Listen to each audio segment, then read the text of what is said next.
Mesdames, Messieurs, bonsoir. Merci de prendre le rendez-vous de cette session d'information. Voici les titres de ce 20h.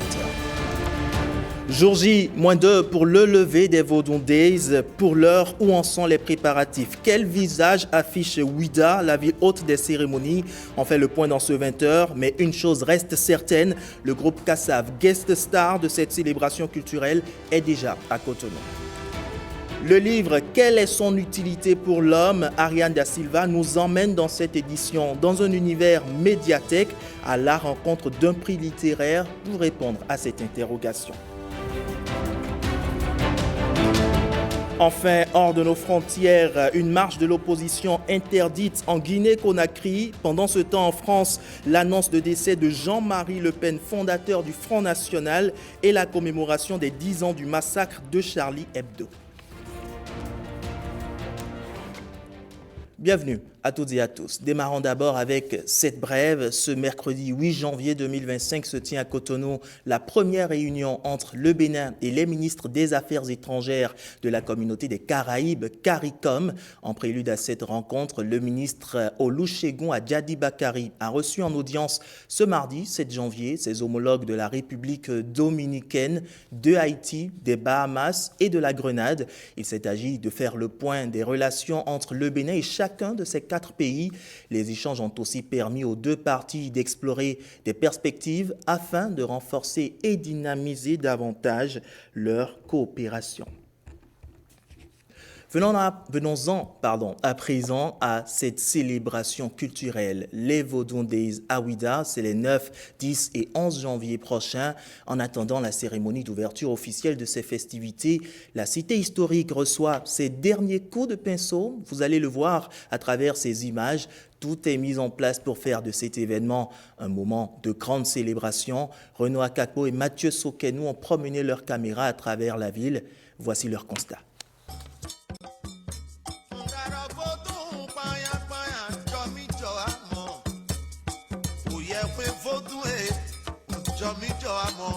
C'est la dernière ligne droite avant les Vodou Days et la ville de Ouidah affiche une fière allure avec ses sites sacrés et ses monuments historiques. Toutes les places retenues pour accueillir les manifestations officielles ont subi une métamorphose. Les projets d'infrastructure mobilisent dans la cité historique plusieurs centaines d'ouvriers. Certaines pistes qui donnent accès à la ville sont pavées ou bitumées. Les chantiers se sont accélérés pour donner à Ouidah l'image d'une cité en pleine mutation.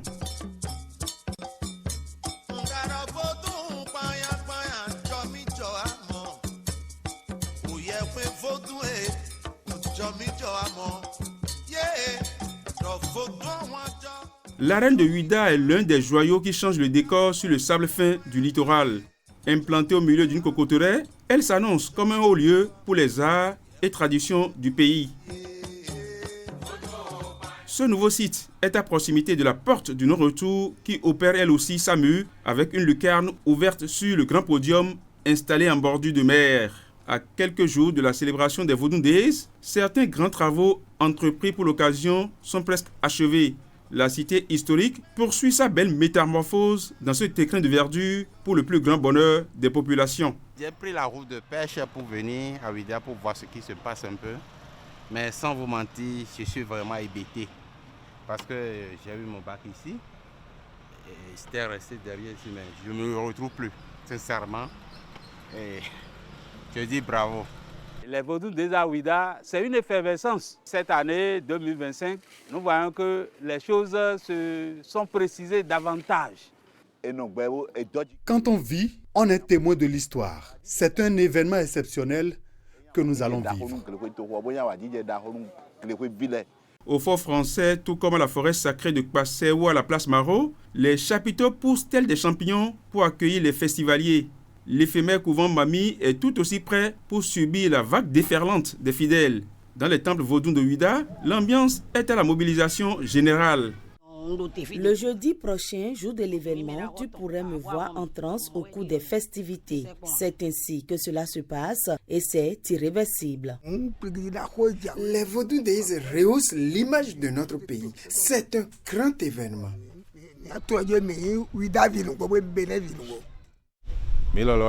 Nous sommes concernés par cet événement. C'est pour cela que nous allons organiser cette nuit une veillée avec des chants et danses du Vaudou à Bikou. Le compte à rebours est plus que jamais lancé. Même au coucher du soleil, toute la cité retient son souffle dans l'attente de cet événement d'une ampleur inédite. Et en attendant cet événement, je l'annonçais tantôt en titre, nous recevons sur ce plateau deux grandes icônes de la musique internationale. Je le disais, le groupe Kassav a foulé le sol béninois hier, lundi 6 janvier. Et aujourd'hui, nous avons deux membres sur ce plateau, Jocelyne Béroard et Jean-Claude Nemro. Merci d'être là. Bonsoir. Bonsoir. Bonsoir à vous et à vous également. On revient tout à l'heure à vous pour que vous nous donniez un petit aperçu de ce que vous nous préparez dans quelques jours lors des Vaudou Days. Oui, avec plaisir. Super. Alors déjà, le grand challenge musical qui réserve des suspens entre la première génération du zouk antillais et le groupe togolais Toufan dans le cadre des Vaudou Days se précise. Le grand groupe antillais composé de Martiniquais, de Guadeloupéens et d'Haïtiens, groupe Kassav, séjourne depuis ce lundi à Cotonou. Jules Akweyikou et Arnaud Adadja sont allés à leur rencontre, à leur atterrissage déjà à l'aéroport Bernardin Cardinal Ganty. Voici les premiers mots qui leur ont arrachés.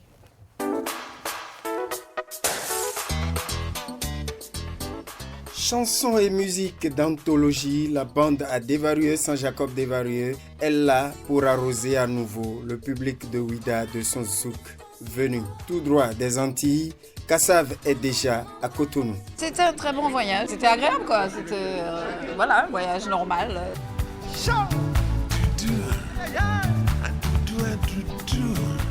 Je crois que c'est vous ce qui nous a choisis, parce qu'on ne décide pas d'aller quelque part. Bien souvent, ce sont les gens qui nous invitent et on est très heureux d'ailleurs d'être sollicités. Ici en image, ces membres du groupe reçoivent un accueil digne de leur rang planétaire. C'est toujours un plaisir de revenir en Afrique. En fait, on se posait plein de questions au moment du départ de Jacob. Est-ce qu'on va continuer? Est-ce qu'on va revenir? Est-ce qu'on aura la chance de recommencer, etc. Et ça y est, ça repart de plus belle, quoi. Donc c'est un vrai bonheur d'être ici au Bénin. Ça comme ça, Jouka c'est celle médicament nous ni. Ça comme ça, on malade à l'hôpital. On malade à l'hôpital. Pas à l'hôpital mais au Bénin. Le groupe Kassav, c'est plus de 45 ans d'expérience et plus de 80 pays parcourus dans le monde. Ceux qui n'ont jamais vu Kassav, ne ratez pas parce que vous ne savez pas si c'est le dernier. Déjà, ça c'est un truc, c'est une réalité. Et on est très heureux d'être là. On aime avoir du monde devant. Et comme disait Jacob, le spectacle, c'est pas sur scène, c'est dans la foule que ça se passe.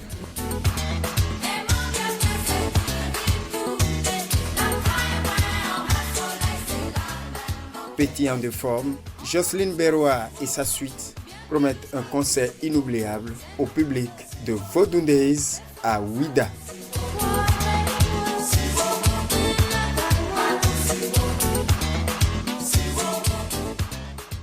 Allez, retour à présent sur ce plateau après ces premiers mots arrachés par Arnaud Adadja et Jules Akweyikou. Jocelyne Béroard, je me tourne tout de suite vers vous. Alors, comment est-ce qu'on vit ce séjour sur la terre originelle de Toussaint Louverture à quelques jours des Vaudou Days? Il faut dire déjà que c'est la 3e fois, si je ne me trompe, que le groupe Kassav se retrouve sur le sol béninois. Je crois que c'est ça aussi. Alors, qu'est-ce qu'on ressent déjà en à peine, je crois, 24 heures, en à peine 24 heures de séjour ici? Déjà, on est impatient de voir un petit peu toutes les cérémonies qu'on aura la chance de voir, puisqu'on n'a pas eu, enfin, on n'est pas habitué en fait à ça, mais c'est un bonheur d'être là, bien sûr.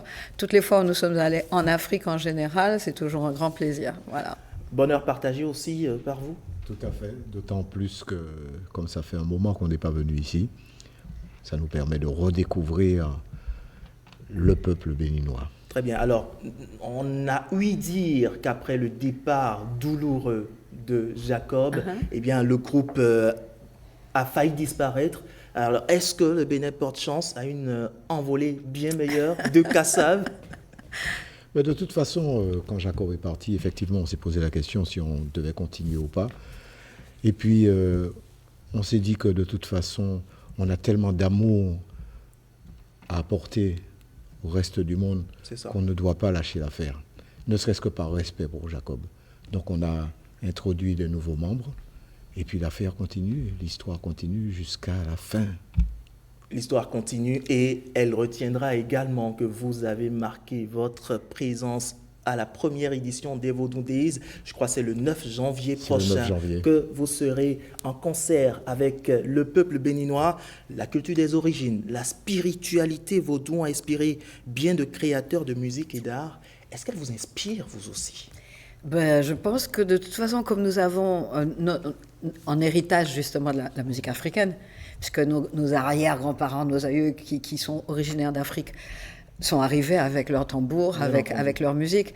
Donc je ne sais pas quelle partie de la musique vient réellement du Bénin. En tout cas, ça vient d'Afrique et ça nous fait énormément plaisir. Et je crois que ce sera le moment effectivement d'approfondir justement cette histoire, pas cette histoire, mais le vaudou, puisqu'on avait une vision un peu vague de ce que c'était. Donc ça sera l'occasion pour nous de mieux connaître ce qu'on connaît, de combler notre ignorance. Et à cette occasion, qu'est-ce que le groupe Kassav réserve? Est-ce qu'il y aura du zouk pour célébrer le vaudou ou on est porté sur carrément autre rythme pour célébrer ce Non, je crois qu'on a fait un répertoire, on a monté un répertoire digne de ce nom, ne serait-ce que par respect pour notre public.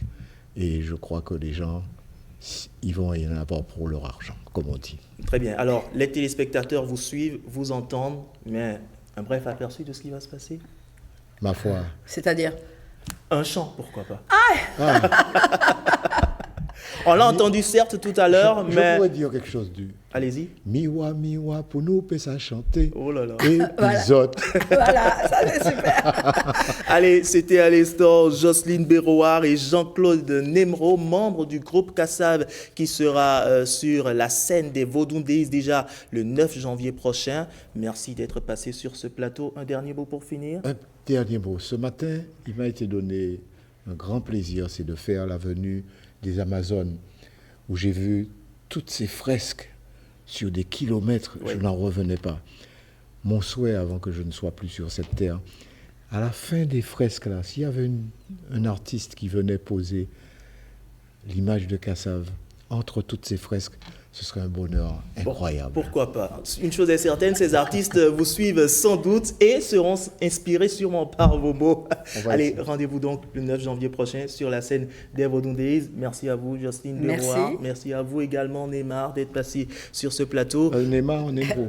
Neymar, c'est le footballeur. Nemro, c'est très vite arrivé. Hein, oui, Nemro. J'aurais bien aimé t'appeler. Merci beaucoup, cher Nemro, d'être passé sur ce plateau. Alors, 9 janvier 2025, chers téléspectateurs, les Vodou Days verront et feront vivre un moment d'exception, pas seulement avec le groupe Kassav, mais aussi avec Ami Mako, une artiste musicienne, instrumentiste, polyvalente et griotte béninoise de talent. Ami Mako perpétue l'art traditionnel des griots avec une touche moderne de chanteuse, tout en étant une habile percussionniste et une batteuse. Une batteuse, dira-t-on, d'un homme. Patrick Jossou nous parle de cette femme orchestre programmée pour jouer le jeudi 9 janvier prochain à la première édition du Vodou Days. Allons à sa découverte. Coup de massue? Non, coup de Mako à Ouida, Passé, Glehoué, ce jeudi 9 janvier 2025, où la capitale touristique verra et vivra en live celle qui est ici, dans Tourou, le plus récent des clips vidéo de cette voix amicale et immaculée, Ami Mako, son nom à l'état d'artiste. La musique est là, dans ses cordes vocales.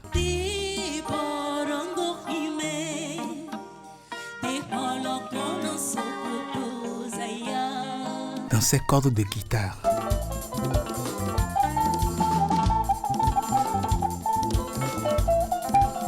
Dans son corps à corps de danse en tout rythme. Dans son cœur tapant le temps. Dans son corps battant le tempo.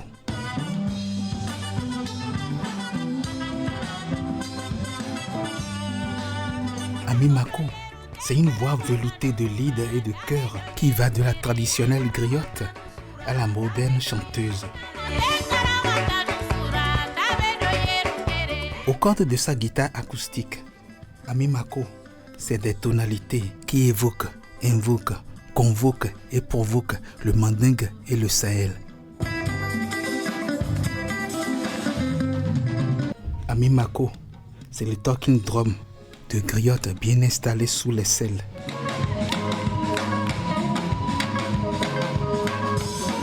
Ami Mako, c'est la batterie dans l'orchestre féminin Kabiesi. Ami Mako, une polyvalence qui fait penser au plus connu des hommes orchestres du Bénin, Danielou Sabora, et qui fait dire à certains qu'Ami Mako est aussi, pour le Bénin, une femme orchestre.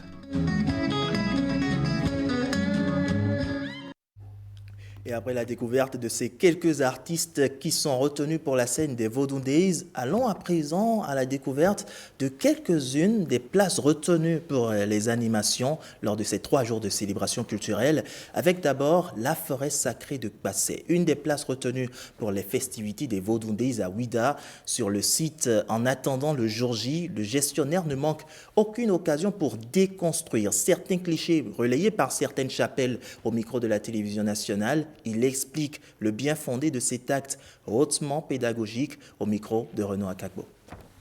Nous sommes dans la forêt sacrée du roi fondateur de Ouida, le roi Kpassé, qui n'était pas mort, qui s'est transformé en une arbre sacré.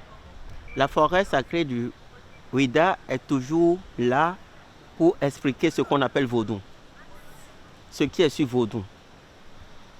Nous avons Tolegba, nous avons l'Iroko du roi depuis 1661, où les cérémonies se font au pied de l'arbre. Les gens viennent formuler des vœux, demander les vœux. Ça se réalise toujours pour eux. Ils viennent remercier, faire des sacrifices, les cérémonies auprès de l'arbre. Nous avons l'Egba, nous avons Revioso. Les 4 éléments de la vie représentent Vaudou chez nous. La terre, l'eau, le feu et l'air. La terre qui représente le dieu qu'on appelle toujours Sakpata. L'eau, c'est Tohosu, l'air Dan, et le feu c'est Revioso. On a toutes ces divinités-là dans la forêt. On a Ogu, on a un peu de tout dans la forêt. Ou ne peut pas aller dans des couvents, passer au couvent pour expliquer tout ça, que nous avons des représentations de ces dieux-là ici, qu'on explique au tourisme, aux étrangers. Pour abriter les animations lors des Vodou Days, c'est le temple des Pitons, un sanctuaire vaudou qui se dresse en face de la basilique de l'église catholique de Ouida, un réservoir de reptiles vivants vénérés par les peuples Ouida et des fidèles du Vaudoudan. Vous allez le voir, il continue toujours d'accueillir chaque jour bien de touristes. On fait une incursion avec Renaud Akagbo. Ces pitons sacrés constituent l'une des attractions touristiques de la ville de Ouida. Ça s'appelle Dangbe.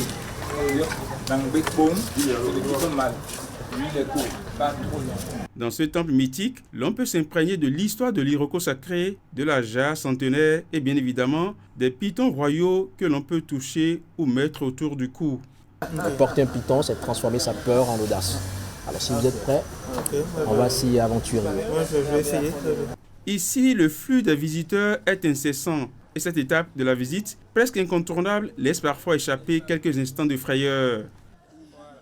On se les protéger comme ça. C'est avec elle. Non, il paraît que les gens ont aimé. Julia, tu veux essayer? Hein? Tu peux porter? Animal totem de la cité historique de Ouida, le piton royal est vénéré par les Houda depuis plusieurs siècles. Le piton, c'est la divinité mère de la ville de Ouida. Ici, le tourisme est organisé, mais le côté sacré, ça reste. Tous les 5 jours, nous avons des rituels, des cérémonies que nous faisons ici en honneur du serpent piton, où la population vient se recueillir pour demander la paix, le bonheur, prospérité, longévité, enfants, amour, protection, tout ce que vous voulez. D'ailleurs, vous avez la case où réside le piton, qui date de 1717 et qui vient d'avoir le label de l'UNESCO. Vous avez le temple des pitons qu'on a juste derrière nous. À l'intérieur, on a tout au moins une centaine de pitons. Les soirs, nous ouvrons la porte. Les pitons sortent, ils vont manger dans les maisons. Et ils sont retrouvés sous le lit des gens, derrière l'oreiller, à la cuisine. Naturellement, les gens sont très contents de les avoir chez eux. Alors nous demandons à tous les Béninois, à tous les frères de la diaspora, de venir visiter le temple des pitons pour transformer cette peur-là qu'on nous a inculquée en audace.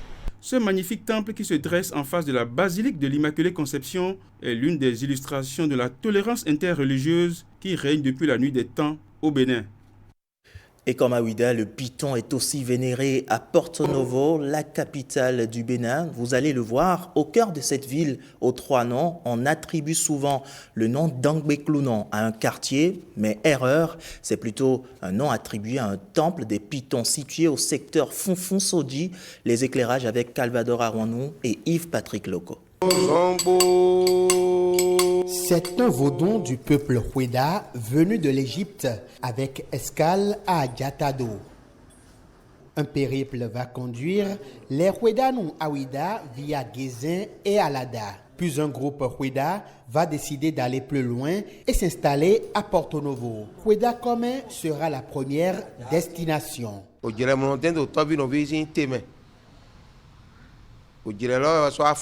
Les disputes ont engendré une autre séparation et le vaudou python que nous adorons nous a menés vers son emplacement actuel au quartier Fonfon-Sodi. Nous sommes donc ici à Dangbeklounon.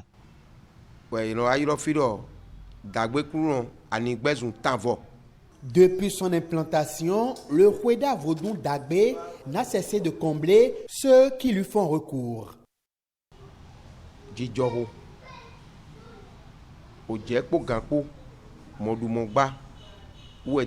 La paix, la joie, les grâces et le bonheur de l'enfantement sont les bienfaits du vaudou d'Angbé. On le retrouve partout. Il n'y a pas cette maison, cette brousse dans toutes les régions du monde où il n'y a pas le Dangbé vaudou, autrement dit le python royal.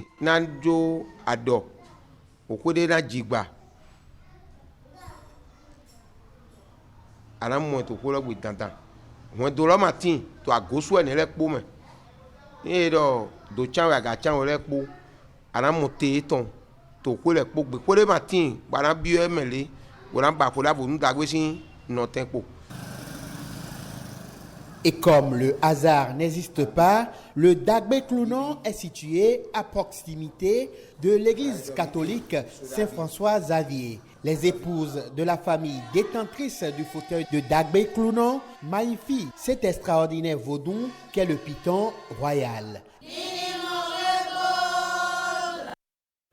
Et de nombreuses places qui abritent des vaudous dans la ville de Porto Novo ont bénéficié d'un programme de réhabilitation. L'initiative a été menée par le spécialiste du patrimoine et directeur du centre Wadada de Porto Novo. Nos reporters Calvador Arwanou et Yves-Patrick Loco lui ont tendu leur micro pour des explications sur les enjeux de cette réhabilitation. Suivons plutôt. J'ai étudié les enjeux des places vaudou dans l'évolution architecturale de la ville de Porto Novo, ce qui m'a conduit à aller jusqu'à Adjatado pour comprendre le sujet et je me suis rendu compte que les différentes places vaudou que nous avons dans la ville de Porto Novo sont aussi à Adjatado, qui est le pays d'origine de ces peuples qui ont fondé le royaume de Robono. Donc quand je prends la place Beloko, la place Rassou commun, la place Gou commun, vous avez ces différentes places à Adjatado. Et c'est plus ou moins organisé comme à Porto Novo. Et je me suis dit, tiens, c'est un patrimoine important que les populations ont préservé depuis des siècles. Alors, en étudiant davantage ces espaces à Porto Novo, je me suis rendu compte que c'est l'âme de la ville, c'est l'identité même de Porto Novo, parce que ces espaces appartiennent à des collectivités familiales que nous appelons des reinou. Et donc chaque reinou, en venant à Porto Novo, a apporté ses vaudous et a installé ses vaudous dans l'espace urbain que nous appelons aujourd'hui vaudou ronto. Et malheureusement, ces espaces sont abandonnés, certaines même détruites par des programmes d'urbanisation pour faire passer des routes, des équipements publics. Et je me suis dit, si on ne fait rien, c'est l'histoire de Porto Novo qui disparaît comme ça. Et donc la mairie de Porto Novo également a pris conscience et s'est rapprochée de moi. Et puisque j'ai étudié le sujet, m'a proposé d'élaborer un projet ambitieux à l'époque, un projet de rénovation d'une série de 20 places vaudou dans la ville de Porto Novo. Et ce que nous avons fait, et grâce aux partenaires, les partenaires qui travaillent avec la ville, des partenaires avec lesquels la ville est en coopération décentralisée, comme Cergy Pontoise et la métropole de Lyon, ces partenaires ont cru au projet et ont soutenu financièrement le projet. Et c'est comme ça que nous avons commencé à rénover les différentes places vaudou de la ville. Aujourd'hui, nous en avons rénové une vingtaine grâce à d'autres partenaires qui se sont ajoutés. Mettons à présent le cap sur le Septentrion. Toujours pour parler vaudou, nous allons à la découverte du vaudou à Mlimanzo, dont un des prêtres nourrit des relations empreintes de paix et de cohésion sociale avec ses congénères autochtones, Ronald Robinson et Abdul Fouidrissou pour le détail. Sous ce ciel de la cité des Kobourou gravitent autour d'un feu des fidèles et autres personnes en quête de protection spirituelle. Le prêtre du vaudou Amlemanzo leur réclame une bague qu'il va mystiquement préparer en leur présence. Des bagues censées leur assurer une certaine sécurité. Le vaudou Amlemanzo provient du Ghana, il est mystérieux. Ses pieds vont à contresens.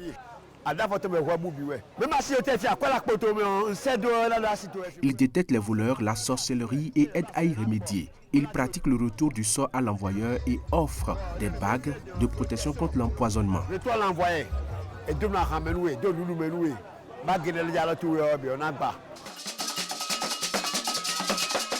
Plusieurs artefacts de vaudou cohabitent ici aux côtés de Amlemanzo.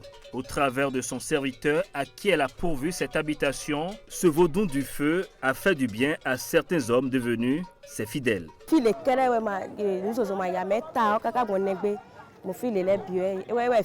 Mon enfant était victime de brûlures à l'huile chaude. Pratiquement tout son corps, même ses oreilles étaient plaies et pourrissaient. C'est ici qu'on a été soulagé après plus d'1 an dans les hôpitaux. Moi-même, je faisais des crises de tension qui me rendaient muette. C'est ici qu'on m'a amenée et j'ai eu la paix. Même là, il manifeste à des moments donnés de la jalousie. Parce qu'il s'exprime. Quand vous venez maintenant et vous êtes déjà venu là une fois, vous venez une autre fois et il ne vous appelle pas votre nom. Il dit, mais c'est quoi? Il y a tel moment que tu es venu ici. Qu'est-ce que tu as fait? Louanges et incantations de protection accompagnent cette procession organisée en l'honneur des vaudous, même si Lavaillon Kwesi, à guerre ou non, assure de ses bonnes relations avec ses congénères du Septentrion. La procession avec les vaudous doit être accompagnée des incantations car on ne connaît pas nos ennemis. Je vais même juste dans la Takora, mais ce sont les gens qui viennent surtout me voir. Nous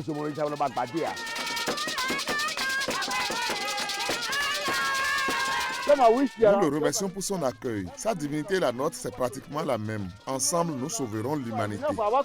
Éviter de faire du mal à son prochain et s'abstenir sexuellement sont quelques valeurs à observer pour entrer dans l'intimité de ce vaudou.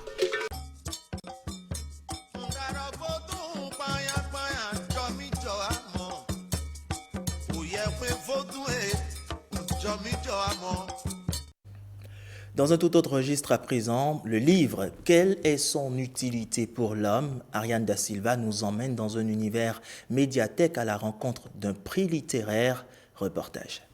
Bienvenue à la médiathèque de l'Institut français de Cotonou. Un cadre calme et accueillant où le livre règne en maître. Ici, on lit, on fouille, on se cultive. Et c'est dans cet environnement que Jérôme Tossavi, écrivain béninois et passionné du livre et de l'écriture, nous reçoit. Le livre a une posologie, le livre a une thérapie.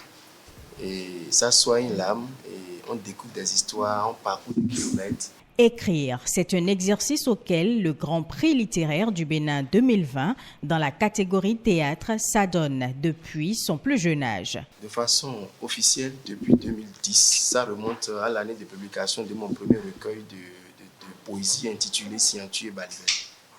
Mais depuis les bancs, on avait déjà des cahiers, une sorte de journal intime. Auteur de plusieurs œuvres, Oseni Yaya ne s'imagine pas la vie sans l'écriture. Sans écriture, il n'y a pas de vie. Pour moi, c'est un alléguement, plus qu'un médicament.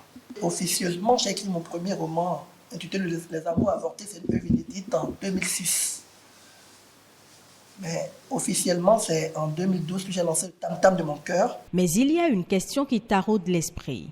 L'écrivain vit-il de son art? Aucun écrivain, pour être sincère, ne vit du livre. Il ne faut pas se mentir. Ce n'est pas un métier dans notre contexte. On a des métiers parallèles. Mais déjà, des métiers connaissent. Moi, je suis bibliothécaire. C'est toujours dans le prolongement du livre. Si je prends dans ce sens, je dirais que je vis du livre. Donc, je vis de la communication, particulièrement de la communication. Je suis enseignant par passion, parce que transmettre le savoir, ça me tente. Une situation qui serait due à une certaine désorganisation de la chaîne du livre. Nous n'avons pas encore des industries du livre pour diffuser le livre. Parce que l'auteur est lui-même communicant. D'abord, écrire d'abord un accouchement très difficile. C'est lui qui va encore mettre la main à la poche, trouver un éditeur, parce que les éditeurs au Bénin vous demandent au minimum 150 000 pour lire, corriger, faire l'édition du livre. On fait maintenant un devis, le nombre d'exemplaires, on lui donne le coût, des fois ça fait le million, on tire les exemplaires et il se bat encore pour aller les vendre. Par exemple, un ouvrage qui est vendu à 5 000 francs CFA, l'éditeur gagne 3 000 francs CFA. Ce n'est pas du tout facile. Les éditeurs, dans notre contexte, ils n'ont pas les moyens. Donc, la plupart du temps, c'est toujours à compte d'auteur. Donc, c'est l'auteur qui finance ces campagnes de livres. Ce qui fait que, en réalité, vous ne rentabilisez rien. Vous publiez, vous déposez une trentaine dans les librairies classiques. Vous revenez 1 an, 2 ans après. À peine dans les 30, vous avez vendu 2 ou 3.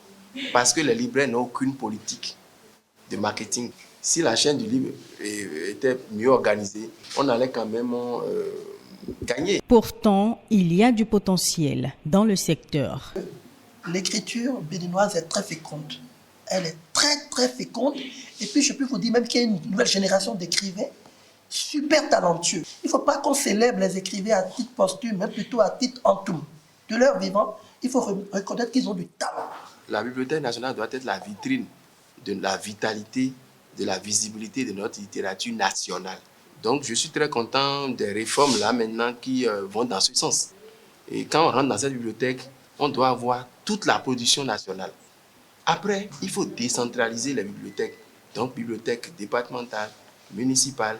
Nos écoles doivent avoir des bibliothèques. Toutefois, ces dernières années, des actions ont été menées pour valoriser la chaîne du livre au Bénin. On peut entre autres citer le Salon national du livre, le Grand Prix littéraire et la création de l'Agence de développement des arts et de la culture.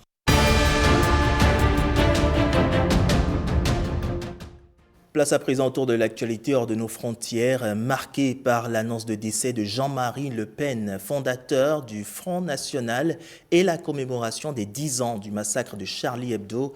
Alexandra Djotan pour Le Monde en bref. Une manifestation de l'opposition empêchée en Guinée. Les forces de sécurité sont stationnées dans la capitale Conakry. L'Alliance d'opposition des forces vives de Guinée, FVG, avait appelé à une manifestation pour exiger que la junte qui a pris le pouvoir par un coup d'État en 2021 cède le pouvoir à un gouvernement civil. La manifestation est constitutionnelle. Jean-Marie Le Pen est décédé en France. L'homme qui a remis l'extrême droite au cœur du jeu politique français est décédé ce mardi 7 janvier à l'âge de 96 ans. Dans une interview tournée en 2023, le fondateur du Front National est revenu sur ce qu'il aimerait que l'on retienne après sa mort. Il estime que la France a un génie propre. Il aimerait que les gens ne l'oublient pas tout à fait, même si il est raide dans une caisse en bois et croit comme Mitterrand aux forces de l'esprit. 10 ans après l'attaque djihadiste qui a décimé la rédaction de Charlie Hebdo, le président français Emmanuel Macron et la maire de Paris, Anne Hidalgo, rendent hommage aux 12 victimes, dont 8 membres de la rédaction. La cérémonie s'est tenue devant les anciens locaux du journal satirique.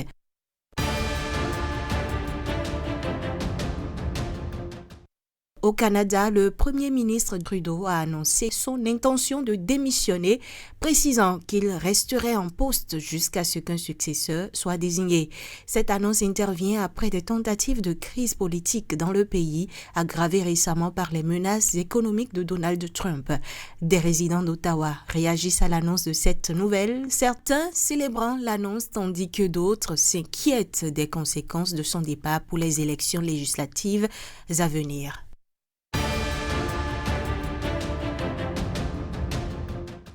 C'est tout pour ce 20h. Merci de l'avoir suivi. Bonsoir chez vous.